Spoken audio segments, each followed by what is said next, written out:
Hey, this is John Lee Dumas of EO Fire, and welcome to Master Leadership. Great leaders ask great questions, and this podcast takes you on a journey to master leadership with questions that matter to leaders who matter with your host, Lily Sanabria. Hi, this is Lily, and welcome to Master Leadership Through Crisis series, where we will connect with leaders worldwide to gain insights on important questions to help us navigate these rough waters. If you would like to participate as a guest, or if you have a question that you would like to ask, go to masterleadership.org/podcast. That's masterleadership.org/podcast for more information. Today, we have Shayna Rattler with us. Shayna was born with an entrepreneurial spirit, with memories and pictures of yard sales and bartering tracing back to the age of 5. She formally became an entrepreneur in 2007 when she started a healthcare staffing agency shortly after receiving her degree in physical therapy. Beginning in 2010 as a coach, consultant, and speaker, Shayna went on to help celebrities, influencers, military officers, political dignitaries, pastors, corporate executives, and seasoned entrepreneurs achieve personal growth and organizational excellence. She and her businesses have received multiple awards. She has published 3 books and has been featured in over 250 media outlets, including The Wall Street Journal, Enterprising Women, and Black Enterprise. In 2018, she accepted her calling into ministry and is passionate about helping others to develop a deeper understanding of God and the identity they have in Him. Her mission is to help leaders shift from burnout to where God needs them next to succeed in business and life. You're just one shift away from where God needs you next. Welcome, Shayna Rattler. How are you? I'm doing fantastic. Thank you for having me. Well, we're so happy to have you on our podcast. Are you ready to pour into our listeners? Yes, I am. Let's go. Let's do it. Okay. Can you tell us a bit about your path to leadership and what you're doing now? Absolutely. I started out as an entrepreneur officially. I actually have pictures of myself when I was having this yard sale when I was about 5. There was so much crap on the table that no one would have ever wanted. But my dad said, I've been a hustler. I say an entrepreneur. My dad says I've been a hustler all my life. You side hustle. I like barter with him, trade money to get things or whatever. But I officially became an entrepreneur in 2007. So when I graduated from physical therapy school, I quickly had a healthcare staffing agency land in my lap just out of demand. Wow. And so people were coming to me like, how do you start a business and how do you grow a business? You're only 28 years old and you have so much stuff. Like, how did you get all this? How did you do all of this? And so I quickly realized that coaching and consulting, was not only something that I found myself to be good at, but it was also something that I felt like I was being called to do as well. So in 2010, I started coaching and consulting and speaking, and I have been doing that around leadership development, business development, personal development ever since then. And now my specific assignment is I actually accepted my calling into ministry in 2018. And the specific assignment that I have been given is to work with high-performing leaders who are burned out and really showing them how they can confidently drive the next chapter of their lives so that they can win, whether it's in business or in life. And I think it's been really fitting, if you will, that, at the time of this recording that we're in a pandemic, Right. In crisis mode, and it's been good for business. And that's my next question. Because we're experiencing this global pandemic, there's an uptick in your business. Yeah. Because there are a lot of people who are burned out. So tell me a little bit about that and how it's affected your family as well. Right. So my personal life, I'm single and I have an adult child that lives on their own. So there's nothing around here but me and lights. Okay. So I work from home and I have for years, and most of the work that I do with my clients is virtual. So outside of the fact that I can't do things like, get my nails done or, things that don't really matter at the end of the day, my day-to-day life has not changed much because I'm pretty much a homebody. So outside of work and going to church one day a week, I don't leave the house a whole lot anyway. But there has been a little bit of an uptick in my business because I think that high-performing leaders often find themselves at a space where they're in a time of uncertainty where they might be feeling inadequate or feel like they don't have all the answers or want more, but don't know how to move forward. But I think the crisis that we are in now, globally, really has people asking themselves, what next? I talked to someone who was a therapist and they had only seen patients in brick and mortar. And by golly, outside of being able to do it on Zoom, they wish that they had, multiple streams of income and maybe had some online programs and things of that nature. So I think that now is a great time for us to start looking inward and outward, to see how do we answer those questions of what's next on the other side of this pandemic. Mm. And so your service is really needed at this time. Where can we connect with you? So I've made it easy. I'm Shayna Speaks everywhere. My website is shaynaspeaks.com. I'm Shayna Speaks on Facebook. I'm Shayna Speaks on Instagram.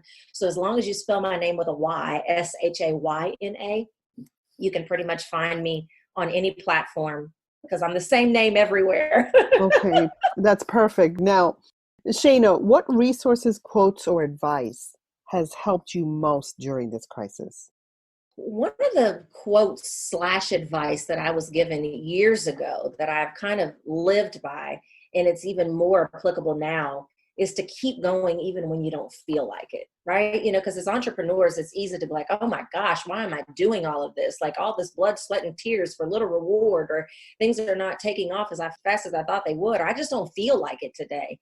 So, keep going even when you don't feel like it has always been kind of my motto. But I think now it's really important because I feel like it's not the time to step back. It's the time to step up. And I believe that great things will be birthed from this if we let it, and I think that the need to shift, I talk about shifting all the time, is that the need to shift usually begins with some form of disruption. And usually I think it's because I believe in God, and I say that God is trying to get our attention. And if he would have just whispered, we probably would have ignored those nudges. And sometimes he has to scream. And so maybe he's using something like this pandemic as a way to scream to us and get our attention and say, well, maybe we've been pursuing the wrong place. Mm-hmm. And I love the signature in your emails. It's you're just one shift away from where God needs you next. Yes. When we think about why do things happen in our lives, like why do we feel burned out? Why do we feel uncertain? Why do we feel inadequate? All of the kind of muck that we can find ourselves in as leaders, we have to ask ourselves, why is that happening?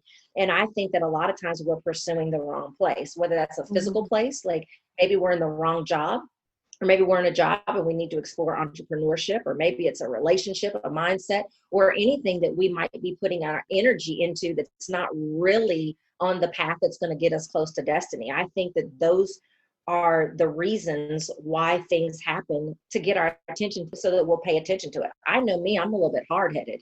So I typically will ignore the whispers. You almost have to scream and shake me sometimes to get me to pay attention. And I really believe that we are just one shift away from where it is that we need to be next, that's going to get us to our next level of destiny. Because, this is a leadership podcast that we're doing, master leadership. So most of us are already masterful with where we are now, but that doesn't mean that there's not a next for us. And I think that we're just one shift away from that next. Right. And, master leadership, master is a verb. So we're all growing together. We don't arrive, we're growing together. So that's important. Now, you're very positive, very energetic, and that's fantastic. But there are people in this time that, although they may have been really positive, they may find themselves stuck or in a funk, or I feel like I'm diminishing what they're feeling by saying that. I think find themselves for the first time in depression, or maybe they've lost people in their lives because there's so much loss. I've gotten an uptick in emails announcing funerals. And it's affecting me. What's something you can tell us?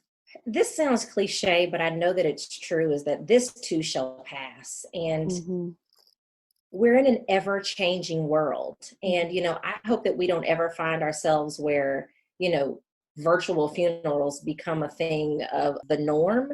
But, the world is changing at an ever-loving pace. And I think so many of us are attached to the way that we've always done things. And I think that we have to use this as a time to recognize that we need to learn to be more fluid and flexible. And I don't say that to be insensitive to what we're feeling, but I would encourage your listeners to try not to get locked into the negative emotion that you're feeling, and ask yourself, what are you being taught as a result of this? And how can you use that to maximize to go forward? Because the reality is that it's always going to be something. This is not the first crisis. This won't be the last crisis. And we can't afford to fall apart. And I think sometimes if we get locked into the emotion of how we're feeling, it becomes an even bigger distraction and setback than it would be if we acknowledge and own how we're feeling, that they're very valid feelings, but how do we as quickly and as effectively as possible move ourselves out of that and into something that is actually going to serve us. I used to tell my son all the time, you've got one day to feel like this. And then after that, we need to be moving on to how do we grow from this? How do we learn from this? Because I'm not the friend that's going to let you be in your funk too long. You know what I mean? Like, you don't get to call me 3 weeks, 3 months later and still be feeling the same thing without me going, okay, how do we shift out of this? So you give action steps, and moving in action helps to move us along. Yeah. Hey leaders, stay tuned for the rest of the interview following this brief message. Want to make your voice stand out to prospective employers, clients, or partners? You don't have to be well known to be a guest on Master Your Swag podcast. In fact, we provide you with all the tools you'll need to be featured and be ready to get noticed. Go to masteryourswag.com and claim your spot on Master Your Swag podcast. Now, Shayna, many use the term lifelong learner. Yeah. What does that mean to you, and what are you learning right now? I think that the day that we stop learning is the day that we die, figuratively. You know what I mean? Yeah. But what I'm learning is that I need to recognize that these shifting seasons is more about me being than what it is that I'm supposed to be doing. Right. I think that's why we're called like human beings and not human doers. I think a lot of times we ask ourselves, like, what should I be doing? And what I'm learning in this season is that it's more about, who I'm becoming. And if I focus on the areas that I need to develop to become a better version of myself, then I'm going to be in a better position to identify and focus on what to actually do next. And what are you learning about your being? I'm learning that I have to release in order to have anything new, be anything new, do anything new. There's probably some things that I have to release. And I'm having to release not having everything figured out. I'm a bit of a perfectionist. Not being symmetrical all the time? Right. No, I haven't quite let go of that. We had to turn the video off, but what you guys didn't see is that I had to get just right in between my lamps because I'm a little OCD like that. But I've had to let go of not having everything figured out, feeling like I have to have it all figured out before I can take steps. I say, you need to take steps even if they're laced with uncertainty. Yes. And I've told my clients that for years, but I don't think that I've done a great job of it myself. Well, that's a big takeaway. And, I urge the listeners, I have to get with it myself because I am a perfectionist as well. Not as much as I used to be, but I continue to learn to let go. So I really appreciate that. And that will hit home with a lot of us. So thank you for sharing that. Now, Shayna, when you think about leadership today, what most concerns you and what are you most hopeful about?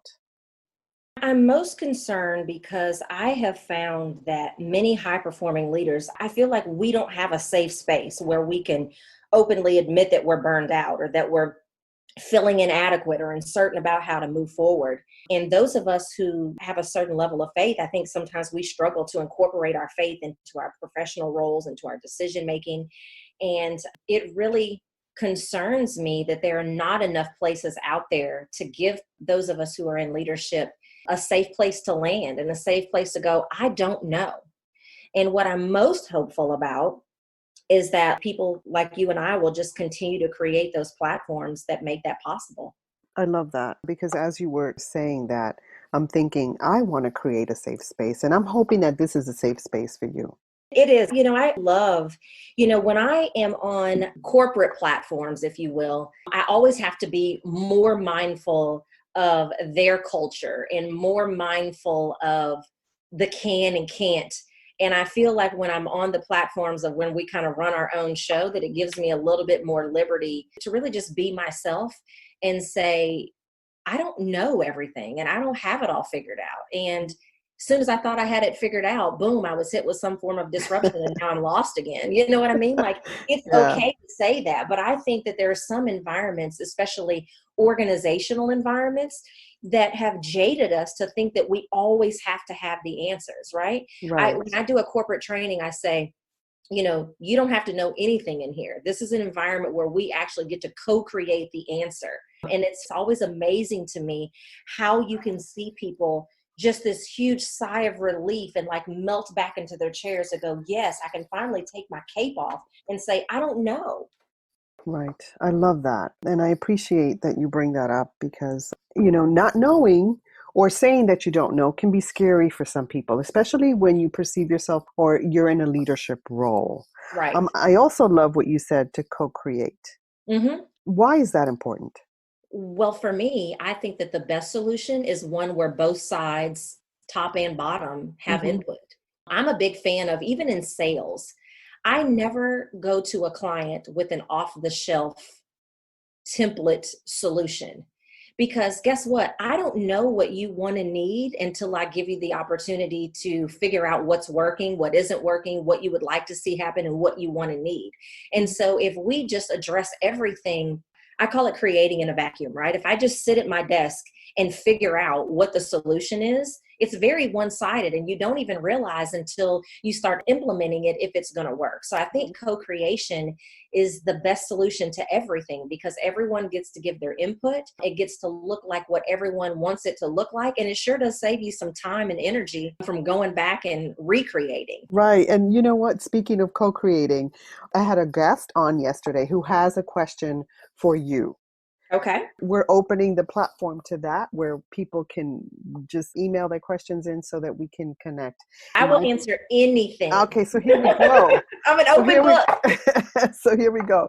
Tim Ringgold wants to know, when you consider the diversity of a team you lead, do you adjust your leadership style to fit their needs?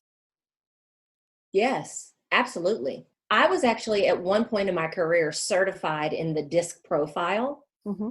And one of the things that I recognize in my professional life and even my personal life, I think in our personal lives, many of us are familiar with the 5 love languages. And that principle only works if we learn how to speak the love language of the other person. So like my love language is quality time. That's my primary love language. But the last relationship that I was in didn't work out because his was acts of service and he wanted to love me through acts of service, but never spend any time with me. And so I think it's the same thing in leadership. If we're going to be so rigid to where we only have one style of output, it's going to be very difficult for us to receive the level of input that is necessary. So I absolutely try to do temperature checks before I'm working with a team and while I'm working with a team. I'm almost all D. DISC called me and was like, oh my God, we've never had anybody that was almost all one profile. And so for our listeners who don't know DISC, what does that mean? So the DISC profile is basically a personality profile to determine what type of leader you are. So I'm a D, which is direct. Mm-hmm. So I'm not the type of person that needs all the pull marketing questions when you call me. Like, I don't need you to set it up and fluff me up. I just want you to tell me the features, the benefits, and the price, and that's all I need. Right. Some people are I's and they need to feel it. They need to know the influence that they're going to have. S's are very steady. C's are very conscientious. You find a lot of accountants that are S's or C's. And so people like to receive information in different ways. So if I have an S or a C on my team, I know that I've got to give them the detail, even though I would prefer that they not communicate to me in that way. So to answer your question, Tim, I absolutely alter my leadership style based on the diversity of my team, whether that is a racial diversity, whether it's a gender diversity, or whether or not it's just leadership styles. I think that if we don't do that, we're going to fail our teams miserably, and the results that we are going to get are not going to be ideal. Beautifully said. Thank you so much. Now, Shayna, as a listener of this podcast, what is a question that you have for future leadership guests to respond to? I'm so happy that you asked that. I've been doing podcast interviews for a very long time. And right now I'm doing about 3 a week and nobody has ever done that. So We're Kudos. co-creating, baby. We're co-creating. We're co-creating, yes. So, and I wrote it down, so I'm going to read it verbatim. Not like y'all can see me anyway, but I'm going to read it verbatim. In what ways have you overcome times where you didn't have all of the answers, but those you led expected you to? I think that there's different forms of leadership. I think there's positional leadership, meaning that we have a certain position in the hierarchy of the organization. And I think the higher up you are, the more answers you're expected to have. I think that the more people that you lead, the more that you're expected to have the answers. And I'm just curious how other people overcome that when they don't have all the answers, but the people that you're leading definitely expect you to. I love that question, and I will certainly ask my next guest. So make sure you tune in. Now, Shayna, is there anything else you'd like to share with our listeners? The conversation that we're having today is very time sensitive because, again, at the time of this recording, we're in a public health scare. But I know that anytime it's very easy, especially if you're a high performing leader, to feel burned out and to feel uncertain about how to move forward. But I think if we focus on the right things, it's possible to come out supercharged and on the right path to your next level of destiny. If anyone that is listening is interested, I actually have a whole 40-minute training on how do you overcome burnout and upgrade your personal and business growth. So it's completely free. It always will be. If your listeners want to go listen to that full 40-minute training on that, they can go to thepoweroftheshift.com. That's thepoweroftheshift.com. And I go real deep in what are the signs that you need to shift? What can get in the way of shifting? How do you shift? Where do you shift to? And so that's what I would leave people with is that, the hope that if we do a few things right, we really can come out on the other side of this supercharged and upgraded. And if you don't know what those things are, be willing to enlist someone who can help you do that, whether it is a coach or a mentor inside of your organization, or anybody that I like to say, been there, done that, and got the t-shirt.